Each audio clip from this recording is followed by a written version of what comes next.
Making the Brand. It's actually, you probably appreciate it. It's a nod to the old MTV show, Making the Band. I love it. Yeah. I love it. So today we are blessed to have Bubba Albrecht from Giver, all the way in from Jackson Hole, Wyoming. Bubba, do you want to just do a quick intro on you and Giver? Yeah, of course. Psyched to be here, making of the brand. Love it. Name is Bubba Albrecht from Jackson, Wyoming, where we formed and started the brand Giver about just over 10 years ago. Started off with a few T-shirts and hats, and most well known for now are leather outdoor gloves and mittens, which I'm sure we'll get into some details. But really excited to be working with Fortress and helping craft our brand and how we're charging forward with it. We've had a great journey, and I'm an open book. Yeah. Open book. Yeah, it's been awesome. We got to go to visit you guys in your neck of the woods, Jackson and Victor, and it was just like such an amazing experience to see how you guys worked. And Yeah. I had no idea like what went into gloves. Like you don't even think about it. You just put them on and you go, but you don't think about the craftsmanship and the quality and how many people touch it and how many people think about it. But why gloves? Why? It's a great question. In the realm of weather and exposure, especially out in Wyoming, I mean, we get the extremes of summertime. It's a very short season, but it's, 90 degrees, but more often than not, it's cold. A lot of snow. Minus 30 isn't uncommon. I mean, it was minus 30 last week. And whether you like it or not, if you're living out there, you're needing to use your hands and actually getting through the elements in almost everything you're doing, whether snow shoveling, chopping firewood, scraping your car, simply just like walking anywhere from your parking lot into the grocery store. Minus 30 is pretty cold, and the elements don't quit, and so you got to be prepared and on the ready to navigate pretty much whatever Mother Nature throws at you on the day-to-day. So we originally, we started with T-shirts and hats, but we had experimented and kind of, scratching our own itch of like, what products do we need just to get through the day-to-day? And then not only that, but actually like make the day-to-day more enjoyable. And gloves were something that we grabbed a few from the hardware store and kind of played around with branding them to say, is there something here? So it started off very much in the minimum viable product of can we buy gloves at the hardware store, brand them with our logo, and will people like them and use them? So very much born out of function, just from the elements. And then we talk about this concept of early in a business, like duct taping it together and figuring it out. And that's literally how it started. And very much so. Duct tape and super glue is like there's always a way to come up with or best prototype an idea. And I would say that's an area where I don't get scared to just like come up with, well, if you only have what you have, what would you do? It's like, well, we could have something machined here or 3D printed here or there. It's like, no. If, similar to like the backcountry mentality is like what you have on your back is what you have. So if someone breaks a leg, like how do you best get out of that situation? Or if your tent rips or a marmot chews your shoelaces off your boots or your shoulder strap from your backpack. Like I've been in situations like that where you're like, well, I've got 5 days left and no shoelaces and no shoulder strap. So what do you do? It's like you come up with the best solution you can. So that's kind of our product development roadmap is just come up with the closest thing. And sometimes things don't work out, but sometimes they do. That's awesome. And I feel like that just speaks to the authenticity of Giver and of you, of like spending time with you out there. Is like you've got the truck with 200,000 miles on it, and you have the gear. You have like used everything that you've really resourcefully, but just like the authenticity, I think like shines. Well, I would say, much like a lot of people who also live in Wyoming, it's like you have to rely on your gear, your vehicles, on the things that have longevity, durability, and it's not, or at least I guess my style would be, it's not so much about style or aesthetics as much as it is practicality, longevity, and functionality. No, it's really good. But what I think is the the intersection that I noticed was just you guys are super authentic, but at the same time, you have a multi-million-dollar e-commerce business, and that's thriving and growing at a fast pace. And it's just you guys have remained true to your roots. And so how has that gone from duct taping it together to now you have a team full of employees, you got multiple locations, so your Giver has grown quite a bit, but you're still the same guy you were when you started. I mean, the saying of like, oh, it's an overnight success, just 10 years in the making, like holds true that, okay, throughout the 10 years of our history, there have been hard, really difficult scenarios or months or even years where it's like, all right, well, you just have to take a ton of baby steps and remaining authentic and also focusing on not how many customers we don't have or the revenue that we don't have, but what do we have and what's working, and looking at it, analyzing to be like, okay, if we have 100 people who can't live without us, okay, what's going on there? Is there potential for more, or is there not? Right. And then leaning into that of who we are and what makes us special, and then kind of doubling down on that and finding out ways, testing out a lot, and like making mistakes and not being, I guess, stuck or like limited by those mistakes. But then I would say our biggest paradigm shifts in growth have come through authentically presenting our story using crowdfunding, Kickstarter and Indiegogo to put a message out there, and that has, I guess, launched us appropriately into new products, which I would say are our biggest products now, the Four Season gloves and the Frontier mittens, that without the help of a supercharged community and the crowdfunding platforms, we wouldn't have been able to produce them. So finding creative ways in which exist nowadays that didn't a while ago, to take an idea and make it into reality. That's awesome. So as your team has grown and as your company's grown, what would you say is one of the biggest challenges you're working through right now?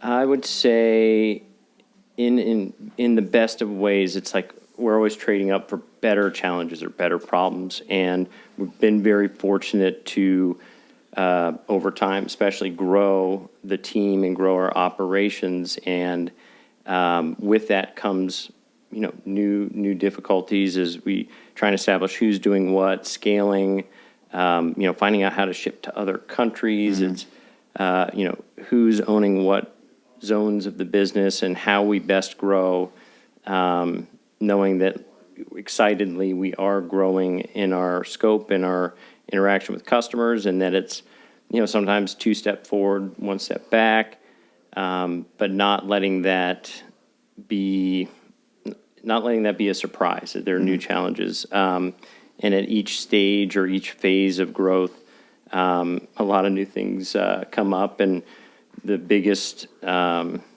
would say, element that has allowed us to keep going forward is saying, okay, well, there's a lot that I don't know, or that Bill doesn't know, or that our team doesn't know, and leaning on folks like yourself, talking to other people in different industries, coaches, mentors, and being humble enough to be like, I just don't know the answer. I haven't ever seen this before, and there's a whole lot that I or we don't know that we don't know.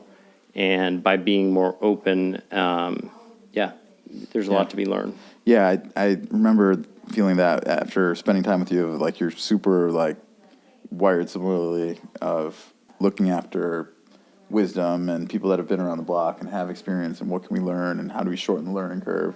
I think that set you up really well for success.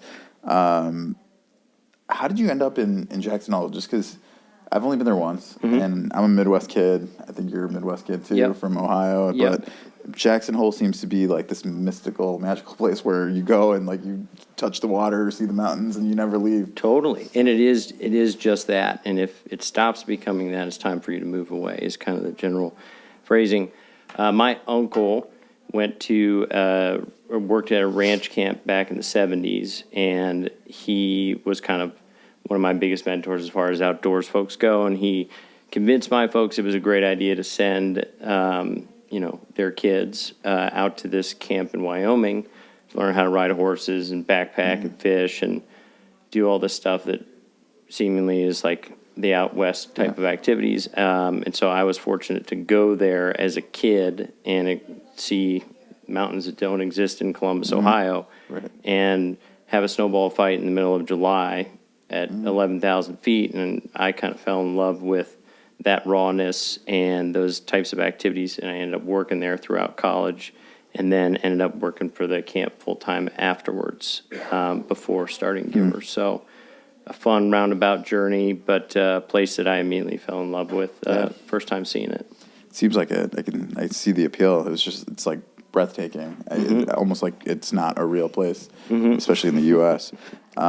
So after spending time with you in Jackson and getting you guys celebrating your 10 years, you had your family on Zoom, and I thought that was really cool because, family is a huge motivator and part of my story, but like, what has your family meant to you in the process, in the journey? It's made all the difference. I think of growing up, my experiences, taking chances, whether it be with sports or, different business ventures or, what I was studying in school. But when it comes to our history with Giver, the unconditional support of like the willingness to say, hey, I think that's crazy, but you know what? You're also kind of a crazy person, or you have that kind of wiring, get after it. And when you do need help, or if we can help, let us know. And I struggle with asking for help, as I would say a lot of us do, but it's been incredibly special for them to be able to be there, especially in the beginning, 4, 5, 6 years that they were willing to come, ship during the holidays, pack up Kickstarter orders, and kind of wild times of day and night. To have had their support, I know none of this would have been possible without truly that unconditional support, and so it's been really special, and it's something that the ownership of what has happened is shared, and continue to honor not only their support, but very lucky to have a lot of friends throughout different journeys or chapters in life who have showed up. How would you describe Giver? To somebody that jumps in the elevator, because the main product is gloves, but you have all this other stuff. You have apparel, you have hats, you have accessories. How do you describe Giver? I usually start off with, hey, we kind of, it was a grassroots effort, kind of happenstantial, and tell the story of how it all began. But generally say, we make products that are long-lasting, durable, and that are, built to really hold up to whatever elements you're going to experience, and that there's a level of energy and a vibe and spirit to the products we do produce, that we want to make them rad. We want to make them fun. We want to make something that you have a connection to beyond just a product.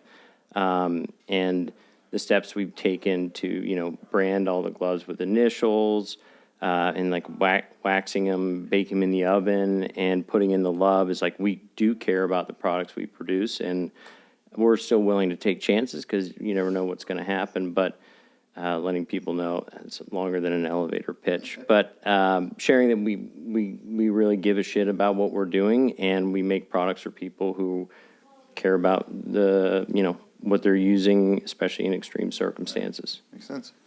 I have a real hard time with the elevator pitch too. It's just, it's hard to not. It's really hard to be concise with it. It's just here's the one thing.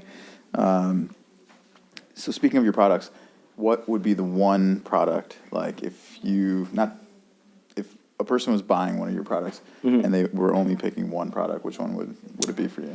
I would say the classic gloves, which were our first, I would say, introduction into the glove realm, just because it has such a wide use case, and it has the essence of all of our greatest products as far as the history, what we put them through, how they've evolved over time to be what we see as the best all-around, glove for cold weather, all seasons, and it is a good indication or introduction, I guess, to a lot of folks who haven't had leather gloves. Is oh my gosh, these become a part of you, like a baseball glove or a pair of cowboy boots that they become truly your gloves.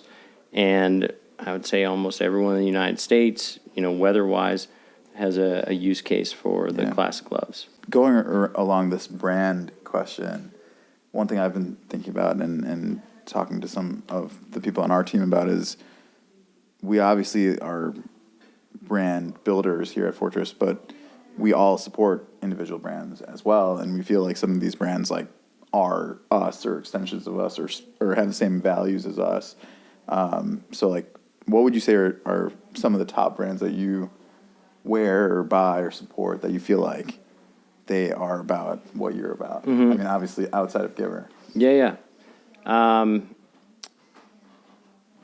say the connecting element is that I'd love to hear your comments on it. There's like a spirit and like a soul behind it that's beyond a transactional, like, oh, I'm going to buy toothpicks. Like, I don't really care where I get a toothpick from. So for me, it is those that they contain an essence or a spirit or a soul beyond just like a brand. I think a great way to think about it is like, where do I spend an exorbitant amount of money outside of like what I actually can afford? And it's like, all right, when it comes to like fishing rods and gear, I spend more than I should, but like I'm really dedicated. I would say, St. Croix rods and reels. Like, this is not a great example. I'm really dropping the ball here. But, like, I care that, like, I know the story behind, like, how they make their rods and that they're stand by their quality. And, I will go back to them time and time again. So I'd say that's one category of or one brand that I diehard fan of, as well as Rapala. They make great lures, consistent. Their story's sweet. They don't mess around. Yeah. They're durable lures. And then I got to give a shout out to Chevy. 1999 Chevy Suburban. It's got almost 300,000 miles on it. And like, I know it's not the most beautiful car in the lot, but it's an amazing rig, and I'll drive that for as long as I can. Yeah. Okay, so some of it is quality, dependability. Some of it is backstory, intention. That's good. Yeah. What would you say? I mean, I bet it's got to be palpable. You were to meet with 10 different brands, like back to back to back. What's the thing that jumps out to you that maybe is intangible, but in the realm of like, you got it or you don't? What is? Can you identify, or what would you say is that like X factor that you're like, oh damn, they're making things happen, they're going places? I think obsession is probably the word that I would say, is like they are obsessed with not just selling and making money, and they don't see it as just a product. They are obsessed with it being the best it could be, and also that it gets out in the world because they believe that it's going to change somebody's life. And like that obsession to quality or obsession of pushing it out is just, I think, separates some of the guys who just want to make money and just sell a widget or a unit of whatever from the guys that are like thinking they're creating the best thing that has ever been. Yeah. And to what degree, because I think that's a great point, and I would say, when I talked earlier about like being crazy or having a screw loose, as far as my family's perspective, is like, I would say obsession is an appropriate term. Would you say that's rare as far as, all the companies you've either worked for or worked with, that it's rare to find? I think so. Yeah, because it's easy to chase profit, or it's easy to, like, I talked to one of my restaurant clients that they've been around for 10 years and they've had the same menu for 10 years. And they laugh at the ramen restaurant, or they laugh at the poke restaurant, and they're like, these things are trends and they're going to come and go, but like, we're still here. But they're like obsessed with what they do, and they want to just do those things the best way that they can. So I would say it's pretty few and far between. Yeah. Like, and even successful brands they're not necessarily, just because they're successful doesn't mean like they're obsessed with being the best. You are obviously the face of Giver, and you're also in a lot of the social media doing crazy stuff. Fishing, hiking, hunting, all the things.